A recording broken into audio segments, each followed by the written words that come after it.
শিক্ষা হবে আনন্দদায়ক বলেছেন প্রধানমন্ত্রী। কোনো সমালোচনায় কান না দেওয়ার আহ্বান। 63 লাখ শিক্ষার্থীকে 2116 কোটি টাকার উপবৃত্তি প্রদান।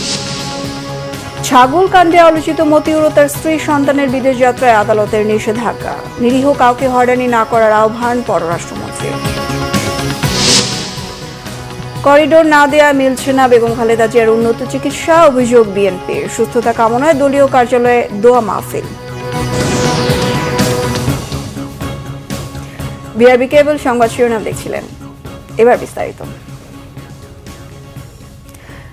প্রধানমন্ত্রী শেখ হাসিনা বলেছেন, শিক্ষার মাধ্যম হতে হবে আনন্দমুখর পরিবেশ। তাই সমালোচনায় ভীত না হয়ে আত্মমর্যাদা ও আত্মবিশ্বাস নিয়ে দেশের কল্যাণের আহ্বান তার। রাজধানীতে শিক্ষার্থীদের উপবৃত্তি ও টিউশন ফি বিতরণ কার্যক্রম উদ্বোধন করে তিনি বলেন, আগামী প্রজন্মকে চতুর্থ শিল্পের উপযোগী স্মার্ট সিটিজেন হিসেবে গড়ে তোলা হবে। শিক্ষায় কোনো নীতিমালা থাকুক, বিএনপি তা চায়নি বলেও মন্তব্য করেন এ সময়। রিপোর্ট সৈয়দ আব্দুল মোহিতের। মাধ্যমিক থেকে স্নাতক পর্যন্ত অসচ্ছল মেধাবীদের আর্থিক সহায়তা করে আসছে প্রধানমন্ত্রী শিক্ষা সহায়তা ট্রাস্ট। এর ধারাবাহিকতায় এবারও রাজধানীর ওসমানী স্মৃতি মিলনায়তনে প্রায় 63 লাখ শিক্ষার্থীকে ডিজিটাল পদ্ধতিতে এককালীন উপবৃত্তি ও টিউশন ফি তুলে দেন প্রধানমন্ত্রী শেখ হাসিনা। শিক্ষা সহায়তা কার্যক্রমে সরকারের নিয়ে নানা পদক্ষেপের কথা জানান প্রধানমন্ত্রী। বলেন, স্কুল থেকে শিক্ষার্থী ঝরে পড়া কমে গেছে। শিক্ষা ট্রাস্ট ফান্ডে বিত্তবানদের অর্থ সহায়তা দেওয়ার আহ্বান জানান তিনি। আমাদের দেশের কত অঞ্চলে ছড়িয়ে ছিটে থাকা মেধাবী ছাত্র ছাত্রী, তাদেরকে খুঁজে বের করা এবং আগামী দিনে বাংলাদেশকে এগিয়ে নিয়ে যাওয়ার জন্য তাদেরকে প্রস্তুত করা, সেটাই হচ্ছে সবথেকে বড় কথা। জাতীয় শিক্ষানীতিটা আমরা যেটা করে গেছিলাম 2001-এ, আমি সরকারে আসতে পারিনি, তখন বিএনপি সেটা বাতিল করে দেয়, দিয়ে তারা আবার নতুনভাবে করার একটা উদ্যোগ নিয়েছিল, কিন্তু সেটা আসলে উদ্যোগ না, কোনো নীতিমালা থাক এটাই বোধহয় তারা চায়নি, এই ব্যবস্থাটি তারা নিয়েছিল। শিক্ষার্থীরা যেন আনন্দদায়ক পরিবেশে জ্ঞান অর্জন করতে পারে, সেজন্য শিক্ষা ব্যবস্থায় পরিবর্তন আনা হয়েছে বলেও জানান তিনি। শিক্ষাটা একটা আনন্দমুখর পরিবেশে করা, সেই পদ্ধতিটাতে আমরা আসতে চাই। এটা বাস্তব কথা। এখন যদি সারাক্ষণকে বলে পর পর পর, এটাকে ভালো লাগে? বলো, মোটেই ভালো লাগে না। যা একটু পড়ার ইচ্ছা থাকে তাও নষ্ট হয়ে যায়, এটা কিন্তু বাস্তব কথা। সেই জন্যই এমনভাবে শিক্ষার ব্যবস্থাটা করা যে আগ্রহ নিয়েই ছেলেমেয়েরা পড়বে, পরপর করতে হবে না বা ধরে পেটাতেও হবে না, নিজেরাই পড়বে, নিজেদের মধ্যেই সেই আকাঙ্ক্ষাটা থাকবে। আমরা সেই সিস্টেমটাই তৈরি করতে চাই। জানি অনেক সময় একটা পরিবর্তন আসলে অনেকেই নানা ধরনের কথা বলে, আর তাছাড়া ডিজিটাল বাংলাদেশ, সোশ্যাল মিডিয়া, যার যা মনে আছে সব সমালোচনা করতে পারলে তো খুশি। আমরা আবার বাঙালি পরচর্চায় খুব পছন্দ করি। আমি এইমাত্র আমাদের শিক্ষা বলছি এটা লিখলো, ওটা লিখলো, আমরা ওটা লিখলে শুনবো না তো। নিজের মনের আত্মবিশ্বাস থাকতে হবে, নিজের উপর বিশ্বাস থাকতে হবে। আর দেশের দায়িত্ব যখন নেবে, দেশের জন্য কোনটা ভালো সেটা নিজের চিন্তা থেকে আসতে হবে। আর কেউ একটু সমালোচনা করলেই অমনি সেটার জন্য ভীত হয়ে যেতে হবে, আমি এটা বিশ্বাস করি না। অনুষ্ঠানে বঙ্গবন্ধু সৃজনশীল মেধা অন্বেষণ প্রতিযোগিতায় 15 জন বিজয়ীকে 2 লাখ টাকার চেক এবং স্নাতক পর্যায়ে 21 জন মেধাবী শিক্ষার্থীকে দেয়া হয় বঙ্গবন্ধু শেখ মুজিব স্কলার অ্যাওয়ার্ড ও 3 লাখ টাকার চেক। সৈয়দ আব্দুল মোহিত, বাংলাভিশন, ঢাকা। সামাজিক যোগাযোগ মাধ্যমে ছাগল কাণ্ডে আলোচনায় আসা জাতীয় রাজস্ব বোর্ডের সদস্য মতিউর রহমান ও তার স্ত্রী লায়লা কানিজ, ছেলে আহমেদ তৌফিকুর রহমান অর্ণবের বিদেশ গমনে নিষেধাজ্ঞা দিয়েছেন আদালত। সোমবার দুর্নীতি দমন কমিশন দুদকের আবেদনের প্রেক্ষিতে ঢাকা মেট্রোপলিটন সিনিয়র স্পেশাল জজ মোহাম্মদ আসামস জগলুল হোসেনের আদালত শুনানি শেষে এই আদেশ দেন। দুদক অনুসন্ধান টিমের প্রধান মোহাম্মদ আনোয়ার হোসেন আবেদনে উল্লেখ করেন, জাতীয় রাজস্ব বোর্ডের সদস্য মতিউর রহমানের বিরুদ্ধে দুর্নীতির মাধ্যমে দেশে ও বিদেশে অবৈধ সম্পদ অর্জন সহ হুন্ডি ও আন্ডার ইনভয়েসিং এর মাধ্যমে বিদেশে বিপুল পরিমাণ অর্থ পাচারের অভিযোগ অনুসন্ধানে 3 সদস্যের অনুসন্ধান টিম গঠন করা হয়েছে। তবে গণমাধ্যমে খবর বের হয়েছে, রবিবার দেশ ছেড়েছেন মতিউর রহমান, সঙ্গে তার স্ত্রী লায়লা কানিজ ও ছেলে তৌফিকুর রহমান অর্ণব রয়েছে। মতিউর রহমান আখাউড়া সীমান্ত দিয়ে ভারতে পালিয়েছেন, সেখান থেকে দুবাইয়ে চলে যাবেন। দুবাইতে তার ব্যবসা প্রতিষ্ঠান রয়েছে। সদ্য সাবেক জাতীয় রাজস্ব বোর্ড কর্মকর্তা মতিউর রহমান অবৈধভাবে দখল করেছেন অনেক জমি। প্রথমে নামমাত্র দামে কেনার চেষ্টা করেছেন, না পারলে হামলা মামলা দিয়ে জায়গা ছাড়া করেছেন জমির মালিকদের, নিয়েছেন জাল জালিয়াতির আশ্রয়। স্বামীর চেয়ে কোনো দিক থেকে কম নন মতিউরের প্রথম স্ত্রী নরসিংদী রায়পুরা উপজেলা চেয়ারম্যান লায়লা কানিজ লাকি। তার বিরুদ্ধেও রয়েছে জোর করে জমি দখলের নানা অভিযোগ। নরসিংদী প্রতিনিধি লক্ষণ বর্মনকে সাথে নিয়ে বিস্তারিত জানাচ্ছেন জিয়া খান। জাতীয় রাজস্ব বোর্ডের সাবেক কর্মকর্তা ডক্টর মতিউর রহমান ছেলের ছাগলকাণ্ডের পর নিজেও এখন আলোচনায় বেরিয়ে আসছে তার ও তার পরিবারের শত শত বিঘা জমি, প্লট, ফ্ল্যাট, রিসোর্ট ও ব্যাংকে কারি কারি টাকার তথ্য।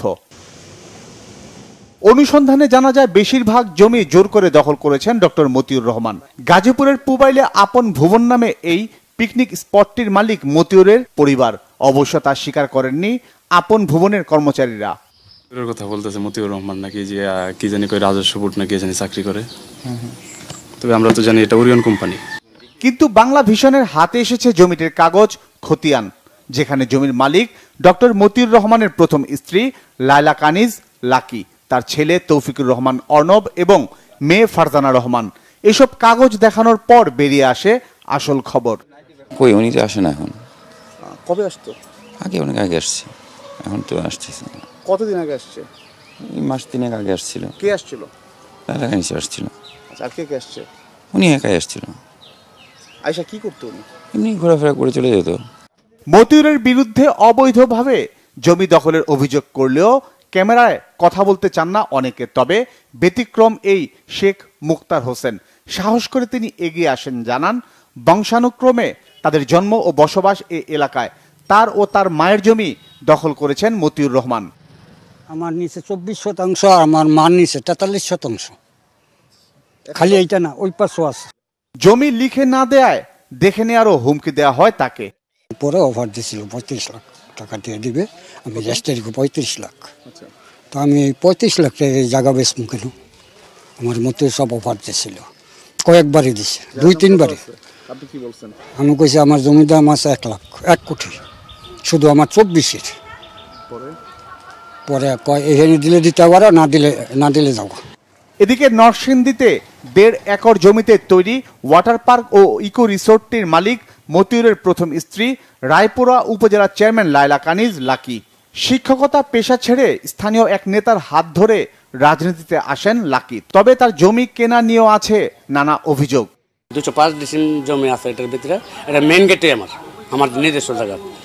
এখন এটার ব্যাপারে আপনার আমি 18 সালে অফকপ অফিসে অভিযোগ দিছি, তারপর আবার দ্বিতীয়বারও দিছি, ধাপে ধাপে আপনার প্রধানমন্ত্রীর কার্যালয়ে দিছি, বিভাগীয় কমিশনে দিছি, দুদক অফিসে দিছি, বিভিন্ন জায়গাতে দিছি, ডিসি অফিসে দিছি, সব জায়গাতে দিছি। আসলে এটার কোনো সুর আমি পাই না। 2 ডিসিম জায়গা বেশি তো নেই, ওইটা 10 লাখ টাকা দাম দিয়েছে আর কি, দাম ধরে ওর আমার 1 লাখ 2 লাখ করে 4 লাখ টাকা দিছি। এরপরে আর কোনো টাকা হতো না। ঢাকা, নরসিংদী, গাজীপুর ও নওগাঁ সহ দেশের বিভিন্ন জেলায় রয়েছে মতিউর রহমান ও তার পরিবারের অঢেল সম্পদ। কানাডায়ও রয়েছে বাড়ি, গাড়ি সহ অনেক কিছুই। অবৈধভাবে দখল করা শত শত বিঘা এসব জমির মতো বিভিন্ন ব্যক্তির কয়েকটি ব্যবসা প্রতিষ্ঠানও দখল করার অভিযোগ রয়েছে মতিউর রহমানের বিরুদ্ধে। এছাড়া শেয়ার বাজার কারসাজিতে তার সম্পৃক্ততার বিষয়টিও ঘুরে ফিরে কয়েকবারই সামনে এসেছে। 111 বা পরবর্তী সময়ে তার দুর্নীতির নানা বিষয় সামনে আসার পরও রহস্যজনকভাবে ছাড় পেয়ে যান মতিউর রহমান। এবারও তার যেসব দুর্নীতির বিষয় সামনে আসছে তার থেকেও হয়তো অদৃশ্য কোনো শক্তির ইশারায় ছাড় পাবেন ডক্টর মতিউর রহমান, এমন আশঙ্কার সম্ভাবনা থেকেই যাচ্ছে। জিয়া খান, বাংলা ভিশন, পুবাইল, গাজীপুর। অবৈধ সম্পদ অর্জনের অভিযোগে সাবেক আইজিপি বেনজির আহমেদের স্ত্রী ও কন্যাদের আজ দুর্নীতি দমন কমিশন দুদকে হাজির হওয়ার কথা। দর্শক, এই মুহূর্তে রাজধানী সেগুনবাগিচার দুদক কার্যালয়ে আছেন সহকর্মী ফারুক বাবু, যুক্ত হচ্ছি তার সাথে। বাবু, অভিযুক্তরা কি আজকে দুদকে আসবেন কিনা, এই ব্যাপারে কি তথ্য রয়েছে আপনার কাছে? বিপাশা, আপনি জানেন পুলিশের সাবেক মহাপরিদর্শক বেনজির আহমেদ সে যে পথে হেঁটেছে তার স্ত্রী কন্যারা বিগত দিনে সেই একই পথে হেঁটেছে এবং গতকাল বেনজির আহমেদের দুদক কার্যালয়ে সকাল 10টায় উপস্থিত হওয়ার কথা থাকলেও তিনি আসেননি এবং তিনি তার একটা চিঠিতে উল্লেখ করেছেন, গত 28 মে যে চিঠি শো করেছেন সেই চিঠিতে সময়ের আবেদন করেছিল এবং সেই সময়ের আবেদনে বেনজির আহমেদ, তার স্ত্রী এবং 2 মেয়ে তাদের স্বাক্ষরিত সেই চিঠিতে আমরা দেখেছি যে তারা বিদেশে অবস্থান করার কারণে এবং তাদের সেখানে চিকিৎসা এবং ব্যক্তিগত কাজের কারণে তারা বিদেশে থাকে 2 মাসের সময় আবেদন করেছিল। সেই ধারাবাহিকতায় গতকাল বেনজির আহমেদ দুদক কার্যালয়ে উপস্থিত হননি এবং তার স্ত্রী কন্যারা আজকে সকালে দুদক কার্যালয়ে উপস্থিত হওয়ার কথা থাকলেও তারা উপস্থিত হননি এবং দুদক ধারণা করছে যে তারা উপস্থিত হবেন না এবং যথাসময়ে। তো এরই মধ্যে বেনজির পরিবার তারা দুদকে যে আত্মসমর্পণে তাদের যে আত্মসমর্পণ করার যে বিষয়টা ছিল সেই বিষয়টা তারা হারিয়েছে আইনিভাবে এবং দুদক তার আইনি যে প্রক্রিয়া সেই প্রক্রিয়ার প্রতিটি ধাপে ধাপে তারা সম্পন্ন করছে। এই মধ্যে দুদক তাদের আসলে তদন্ত কাজ শেষ করে তারা ইতিমধ্যে দুদক তারা পদক্ষেপ নিচ্ছে যে তারা যে কোনো সময় মামলা করতে পারে বেনজির পরিবারের অবৈধ সম্পদের বিষয়ে, কারণ আদালত তাদের সম্পদ ইতিমধ্যে জব্দ করেছে। বাবু, ধন্যবাদ। ছিল সর্বশেষ তথ্য দুদক কার্যালয় থেকে। দর্শক, দুদক কার্যালয় থেকে যুক্ত হয়েছিলেন সহকর্মী ফারুক বাবু এবং তিনি জানাচ্ছিলেন আজকেও বেনজির আহমেদের স্ত্রী ও কন্যারা দুদক কার্যালয়ে হাজির হননি। চলে যাচ্ছে অন্যান্য সংবাদে। পররাষ্ট্রমন্ত্রী ডক্টর হাসান মাহমুদ বলেছেন একটি বিশেষ মহল সরকারকে বিব্রতের চেষ্টা করছে, এর সাথে 2-1টি পত্রিকার যোগসাজশ রয়েছে। দুর্নীতির সংবাদ প্রকাশ করতে গিয়ে কোনো নিরীহ ব্যক্তি বা প্রতিষ্ঠান যেন হয়রানির শিকার না হয়। আওয়ামী লীগের 75তম প্রতিষ্ঠাবার্ষিকী উপলক্ষে সোমবার সকালে জাতীয় প্রেস ক্লাবে বঙ্গবন্ধু সাংস্কৃতিক জোটের আলোচনা অনুষ্ঠানে পররাষ্ট্রমন্ত্রী এসব কথা বলেন। আওয়ামী লীগের অভ্যন্তরীণ গণতন্ত্রের চর্চা আছে দাবি করে ডক্টর হাসান মাহমুদ বলেন, বিএনপি সহ অন্য দলে তা নেই। পররাষ্ট্রমন্ত্রী আরও বলেন, বেগম খালেদা জিয়া অনেক দিন অসুস্থ, কিন্তু তার মহাসচিব কখনো কাঁদেননি। পত্রিকায় বিএনপি মহাসচিব খুঁজছে এমন সংবাদ প্রকাশের পর মহাসচিবের খালেদা জিয়ার জন্য কান্নার পথ হারানোর ভয় কিনা প্রশ্ন পররাষ্ট্রমন্ত্রী। প্রতিষ্ঠা করতে পারে এবং আজকের এই দিনে এই আলোচনা সভায় সরকারের বিরুদ্ধে বিএনপির পাশাপাশি ষড়যন্ত্র লিপ্ত সেই বিশেষ মহলের সাথে 2-1টি গণমাধ্যম যুক্ত। ইচ্ছাকৃতভাবে কোনো প্রতিষ্ঠানকে প্রশ্নবিদ্ধ করার প্রয়াস হিসাবে যদি ধারাবাহিকভাবে সংবাদ পরিবেশন করা হয় তাহলে বুঝতে হবে সেটি ষড়যন্ত্রের অংশ। বেগম খালেদা জিয়া তো বহুদিন ধরে অসুস্থ, এতদিন তো কান্না দেখি নাই। এখন মহাসচিবের খোঁজে বিএনপি, এই শিরোনাম আসার পর মির্জা ফখরুল সাহেবের কান্নার ছবি, দুটার মধ্যে কোনো সংযোগ আছে কিনা এটি একটি খুঁজে দেখার বিষয়। বিএনপির সিনিয়র যুগ্ম মহাসচিব রুহুল কবির রিজভীর অভিযোগ, শহীদের রক্ত ডিঙিয়ে করিডোর দিতে চাননি বলেই আজ বেগম খালেদা জিয়ার উন্নত চিকিৎসা হয় না। পুলিশ সার্ভিস অ্যাসোসিয়েশনের বিবৃতি সংবাদপত্রের স্বাধীনতার জন্য হুমকি বলে মন্তব্য করেন তিনি। বলেন, বর্তমান সরকারকে বৈধতা দিয়েছে police. BNP chairperson Begum Khaleda জিয়ার সুস্থতা কামনায় নয়াপল্টনে বিএনপির কেন্দ্রীয় কার্যালয়ে দোয়া ও মিলাদের আয়োজন করে জাতীয়তাবাদী মহিলা দল। এতে বিএনপির নেতারা অভিযোগ করেন, প্রতিহিংসা থেকে বেগম খালেদা জিয়াকে দুনিয়া থেকে সরিয়ে দেওয়ার চক্রান্ত চলছে। ভারতের কাছে দেশের সার্বভৌমত্ব বিক্রি করে দেওয়ার চুক্তি হয়েছে বলে মন্তব্য করেন তারা। বলেন, টাকা পাচারকারী, ভূমিদস্যু ও দুর্নীতিবাজদের পক্ষে কথা বলছে সরকার। চাকরির নামে ক্ষমতাসীনদের দোসর হয়ে হাজার কোটি টাকা লুট করে পাচার করছে প্রশাসনের কর্তা ব্যক্তিরা।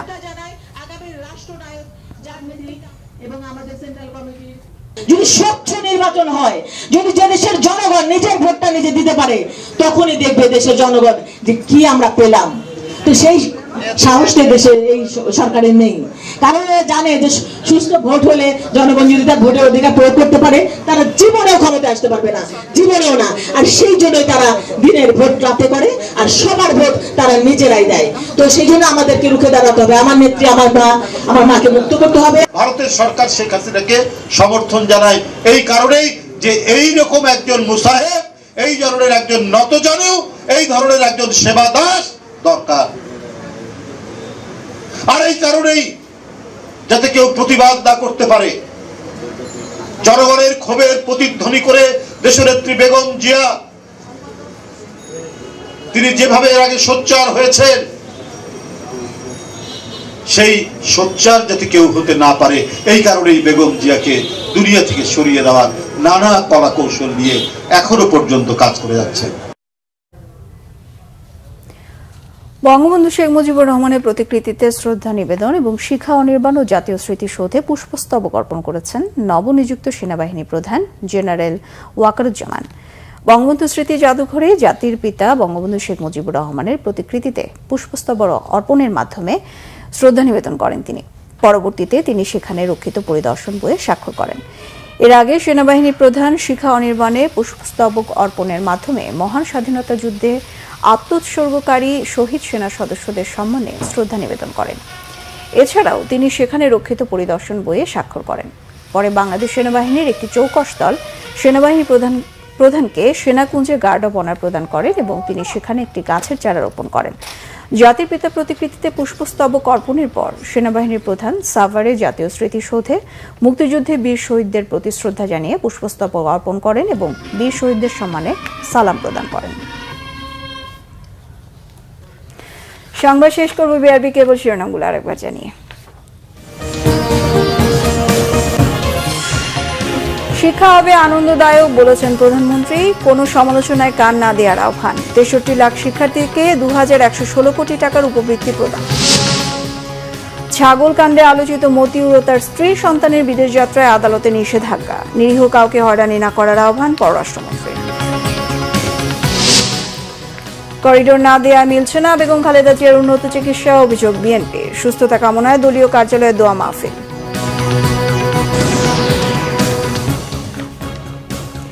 এই ছিল এখনকার মতো। পরের সংবাদ বিকেল ৪টায়, ৩টায় থাকছে নিউজ টপ 10। দেখার আমন্ত্রণ রইল। এছাড়া বাংলাদেশের সংবাদ ও সংবাদ সংশ্লিষ্ট অনুষ্ঠান দেখতে ভিজিট করুন www.bbnews24.com ও facebook.com/bangladeshi news। সাবস্ক্রাইব করুন youtube.com/bangladeshi news। সঙ্গে থাকায় ধন্যবাদ সবাইকে।